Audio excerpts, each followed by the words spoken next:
Hello বন্ধু, কেমন আছেন? আশা করি সবাই অনেক ভালো আছেন। আবারও আপনাদের সামনে চলে আসলাম একটা নতুন ভিডিও নিয়ে। আজকের এই ভিডিওতে আমরা শিখব কিভাবে আমরা আমাদের ফটোর ব্যাকগ্রাউন্ডগুলো খুব সুন্দরভাবে মাত্র এক ক্লিকে চেঞ্জ করে ফেলতে পারি। তো আমরা অনেকেই আছে যারা ফটো ব্যাকগ্রাউন্ড চেঞ্জ করি বাট কোনো অ্যাপসের মাধ্যমে। তো আজকের এই ভিডিওতে আমি আপনাকে শিখিয়ে দেবো আপনি কোনো অ্যাপ ছাড়াই কীভাবে আপনার ফটোর ব্যাকগ্রাউন্ডগুলো স্মুথলি মাত্র এক ক্লিকে চেঞ্জ করে ফেলতে পারেন। তো বন্ধু, ভিডিওটি তাহলে শুরু করা যাক। ভিডিওটি শুরু করার আগে যে কথা না বললেই না, আপনিও যদি আমাদের চ্যানেলে নতুন হয়ে থাকেন তাহলে অবশ্যই চ্যানেলটি সাবস্ক্রাইব করে পাশে থাকা বেল আইকনটি বাজিয়ে দিবেন, যাতে করে আমাদের নতুন নতুন ভিডিও নোটিফিকেশন সবার আগে আপনার কাছে চলে যায়। তো বন্ধু, ভিডিওটি তাহলে শুরু করা যাক।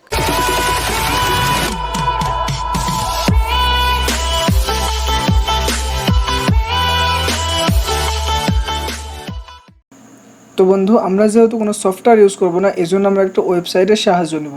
তো এটা কিন্তু আপনি ফোন থেকেও আপনি করতে পারবেন। তো আমি এখান থেকে ডেস্কটপে করছি এই জন্যই যেন আমাদের ভিডিওর স্ক্রিনটা অনেকটা বড় হয়, আপনারা ভালো বুঝতে পারেন এই জন্য।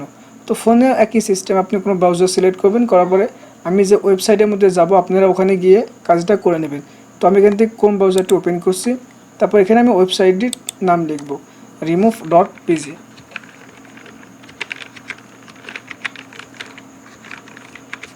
তারপর এখান থেকে আমি ইন্টার করে দেব। তারপর দেখতে পাচ্ছেন আমরা কিন্তু ওয়েবসাইটের মধ্যে চলে আসছি। তো এখানে দেখতে পাচ্ছেন আপলোড ইমেজ, এখানে ক্লিক করে দেন। দেওয়ার পরে আপনি ফোন থেকে করলে ফোনের গ্যালারিতে নিয়ে যাবে, আর যদি আপনি ডেস্কটপ থেকে করেন তাহলে আপনার ডেস্কটপে নিয়ে যাবে। তারপর এখান থেকে আপনি একটা ফটো নিয়ে নেবেন, আমি এই ফটোটা নিয়ে নিচ্ছি। তারপর এখান থেকে ওপেন করে দেব। তারপর দেখতে পাচ্ছেন লোডিং হচ্ছে। তারপর দেখতে পাচ্ছেন আমাদের ফটো কিন্তু এখানে লোডিং আপলোড হয়ে গেছে। তো এখানে দেখতে পাচ্ছেন আমার ফটোর ব্যাকগ্রাউন্ডও কিন্তু চেঞ্জ হয়ে গেছে। তো আপনি যদি চান যে এরকমই পিএনজি রাখবে তাহলে আপনি এরকমই রাখতে পারবেন। আর যদি আপনি এডিট করতে চান যে পিছনে কোনো ব্যাকগ্রাউন্ড দিবেন তাহলে আপনি দেখতে পাচ্ছেন এডিটে ক্লিক করে দিবেন। তারপর এখানে দেখতে পাচ্ছেন অনেকগুলো ব্যাকগ্রাউন্ড দেওয়া আছে। তো আপনি এখান থেকে যে কোনো একটা দিয়ে নিতে পারেন আপনার পছন্দ মতো।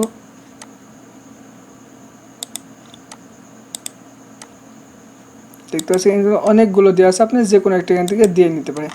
তো আপনি যদি চান যে না আমি শুধু এক কালার ব্যাকগ্রাউন্ড দিব, তো আপনি সেটাও দিতে পারবেন। এখানে দেখতে পাচ্ছেন কালার, এই কালারে ক্লিক করে দিন। তারপর দেখতে পাচ্ছেন এখানেও কিন্তু অনেকগুলো দেওয়া আছে, আপনি এখান থেকে যে কোনো একটা দিয়ে নিতে পারেন। তারপর আপনি যদি চান যে না এগুলো আমি কোনোটাই দিব না, আমার নিজের মতো একটা আমি ব্যাকগ্রাউন্ড দিয়ে দিব, তো এই জন্য এখানে ফটোতে চলে আসেন। তারপর দেখতে পাচ্ছেন সিলেক্ট ফটো, এখানে ক্লিক করে দিন। দেওয়ার পর আপনি ফোন থেকে করলে ফোনের গ্যালারিতে নিয়ে যাবে, আর যদি আপনি ডেস্কটপ থেকে করেন তো ডেস্কটপে নিয়ে যাবে। তারপর এখান থেকে আপনি পছন্দ মতো ফটো নিয়ে নেবেন, আমি এটা নিয়ে নিলাম। তারপর এখান থেকে ওপেন করে নেব। তারপর দেখতে পাচ্ছেন এই ব্যাকগ্রাউন্ডটাও কিন্তু আমার সেট হয়ে গেছে। তো এটা যদি আপনি একটু ব্লার করতে চান তাহলে এখানে উপরে দিয়ে দেখতে পাচ্ছেন অপশন আছে, এখান থেকে আপনি করে নিতে পারেন। এই যে দেখতে পাচ্ছেন ব্লার কিন্তু হয়ে যাচ্ছে।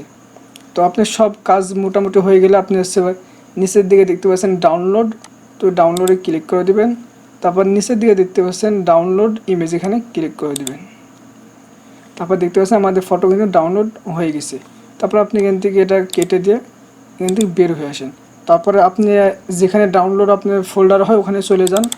তো আমি দিস পিসিতে চলে গেলাম, তারপর ডাউনলোডে চলে গেলাম। তারপর দেখতে পাচ্ছেন এটা কিন্তু ডাউনলোড হয়ে গেছে। তো আমি এটা ডেস্কটপে নিয়ে আসি। তারপর দেখতে পাচ্ছেন আমাদের ফটো কিন্তু এখানে ব্যাকগ্রাউন্ড চেঞ্জ হয়ে গেছে। কোনো ঝামেলা ছাড়াই এক ক্লিকে কিন্তু আমরা আমাদের ফটো ব্যাকগ্রাউন্ড চেঞ্জ করে ফেললাম, কোনো সফটওয়্যার ছাড়াই। তো বন্ধু, আপনি কিন্তু এভাবে আপনি ফটোগুলো এক ক্লিকে ব্যাকগ্রাউন্ড চেঞ্জ করতে পারেন। তো বন্ধু, ভিডিওটি যদি ভালো লাগে তাহলে অবশ্যই লাইক করবেন। আর আপনি যদি আমাদের চ্যানেলে নতুন হয়ে থাকেন তাহলে অবশ্যই চ্যানেলটি সাবস্ক্রাইব করে পাশে থেকে বেল আইকনটি বাজিয়ে দেবেন।